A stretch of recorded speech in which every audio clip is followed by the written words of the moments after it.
விருதுநகர் மாவட்டம் கோட்டையூர் பகுதியில் மக்காச்சோள பயிர்கள் அமெரிக்கன் படைப்புழு நோயால் பாதிக்கப்பட்டுள்ளதாக விவசாயிகள் வேதனை தெரிவித்துள்ளனர். அரசு உரிய நிவாரணம் வழங்க நடவடிக்கை எடுக்க வேண்டும் என விவசாயிகள் கோரிக்கை விடுத்துள்ளதை பற்றி விவரிக்கிறது இந்த தொகுப்பு. விருதுநகர் மாவட்டம் ஸ்ரீவில்லிபுத்தூர் அருகே மேற்கு தொடர்ச்சி மலைப்பகுதியில் வத்திராயிருப்பு, மகாராஜபுரம், கூமாப்பட்டி, கோட்டையூர், கீழக்கோட்டையூர், சுந்தரபாண்டியம் ஆகிய பகுதிகள் அமைந்துள்ளன. இந்த பகுதிகளில் நெல் மற்றும் மக்காச்சோள விவசாயம் பிரதான தொழிலாக உள்ளது. மக்காச்சோள விவசாயம் சுமார் 500 ஏக்கர் பரப்பளவில் இங்கு விவசாயம் செய்யப்பட்டு வருகின்றது.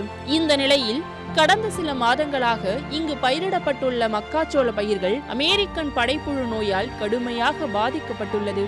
இது குறித்து தொடர்ந்து வேளாண் அதிகாரிக்கு பல முறை தெரிவித்தும் எந்த ஒரு முறையான நடவடிக்கையும் எடுக்கவில்லை எனவும் குற்றச்சாட்டை விவசாயிகள் முன்வைக்கின்றனர். 1 ஏக்கர் பரப்பளவில் பயிரிடும் மக்காச்சோளத்திற்கு குறைந்தது 15,000 முதல் 20,000 வரை செலவு செய்தும் கடும் நஷ்டத்தில் இருப்பதாகவும், குறிப்பாக பறவைகளிடமிருந்தும் பயிர்களை தாக்கும் நோய்களிடமிருந்தும் பாதுகாத்து வியாபாரியிடம் விவசாயிகள் தாங்கள் விளைவித்த பொருட்களை விற்பனை செய்யும் போது உரிய விலை கிடைப்பதில்லை எனவும் விவசாயிகள் வேதனை தெரிவிக்கின்றனர். இந்த அமெரிக்கா நோய் இப்படி தாக்குறதுனால வேளாண் துறையில நாங்கள் சொன்னோம், பார்க்குறாங்க, அதிகாரிலாம் பார்க்குறாங்க, பார்த்துட்டு ஒன்றும் சொல்லாமல் போகிறாங்க.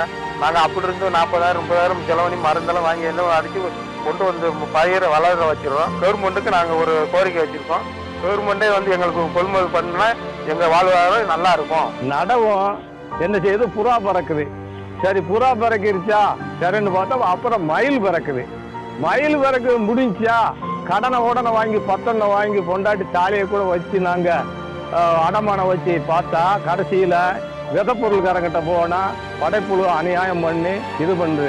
அதில் போய் வேளாண் நலத்துறையில் போய் கேட்டோம்னா, சார் இந்த மாதிரி படைப்புழு அப்படியா, போங்க நாங்கள் வர்றோம், காட்டை பார்த்துட்டு சொல்கிறோம் ஐயா, நீங்கள் எந்த ஊரியா, ஐயா நான் கீழக்கோட்டை ஏரியா, சரியா பார்ப்போங்கிறாங்க.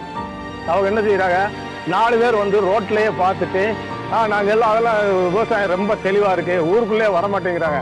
ஏன்னா அவங்களுக்கு 1ஆம் தேதி ஆனால் சம்பளம் வரணும். எங்களுக்கு அந்த மாதிரி இல்லை. நாங்கள் வானத்தையும் மேலே பார்த்து கழுத்து சுளுக்கிறது, கீழே பார்த்து குறுக்கு போயிடுது. நாங்கள் பொண்டாட்டி பிள்ளைலாம் ஒரு கரண்டை மீச்சலே கரண்டை மிதிக்காதப்பா, காட்டில் வர்றம்போது பிள்ளை குட்டிகளாம் அப்படி கஷ்டப்படுறான். அவன் வியாபாரம் என்ன செய்யறான், 50,000 மீச்சு பார்த்துட்டு 12 வாய்ந்து வந்தா தாயா 2,000 ரூபா. என்னையா நாங்கள் 4 கிலோ சோளம் 2,000 ரூபாய்க்கு வாங்கி நடுறோம், நீங்கள் இப்படி கேட்குறேன், இஷ்டம்னா போடலன்னா விடியா, உன்னை நாங்கள் வழியா கேட்கலையே அப்படிங்கிறோம். சரி, அதெல்லாம் மீறி சரி இருக்கிறத போடணும்னு பார்த்தா எங்களுக்கு கள வசதி இல்லை. இந்த பாருங்க, ஓடையில் போட்டிருக்கோம், தண்ணி வந்தால் மக்காச்சோளத்தெல்லாம் அரிச்சிட்டு போயிடும். எங்களுக்கு இந்த 300 ஏக்கருக்கு எந்த வசதி இல்லை. இதுக்கு உரிய நடவடிக்கை மாவட்டம் எடுக்கணும்னு மிக தாழ்மையுடன் கேட்டுக்கொள்கிறேன். இது குறித்து நமது செய்தியாளர் மாவட்ட தோட்டக்கலை துணை இயக்குனர் அசோகனிடம் கேள்வி எழுப்பிய போது மக்காச்சோள நோய் பாதிப்பு குறித்து அறிக்கை அனுப்பப்பட்டுள்ளதாகவும், மாவட்ட அளவில் இதே நிலை நீடிப்பதாகவும், விவசாயிகளுக்கு இதற்கு உடனடியாக தீர்வு காணப்படும் எனவும் தெரிவித்துள்ளார். எனவே இந்த பகுதி விவசாயிகளின் நலனை கருத்தில் கொண்டு மக்காச்சோள களம் அமைத்து தர வேண்டும் எனவும், கொள்முதல் நிலையம் அமைத்து நெல் கொள்முதல் செய்யப்படுவது போல மக்காச்சோளத்தையும் அரசே கொள்முதல் செய்ய நடவடிக்கை எடுக்க வேண்டும் எனவும், பாதிக்கப்பட்ட பயிர்களுக்கு அரசு உரிய நிவாரணம் வழங்க நடவடிக்கை எடுக்க வேண்டும் என கண்ணீர் மல்க கோரிக்கை விடுத்து அரசின் உதவிக்காக காத்து கிடக்கின்றனர் விவசாயிகள். சத்தியம் தொலைக்காட்சியின் செய்திகளுக்காக விருதுநகர் மாவட்ட செய்தியாளர் செந்தில்குமாருடன் சத்தியம் தொலைக்காட்சியின் செய்திக்குழு.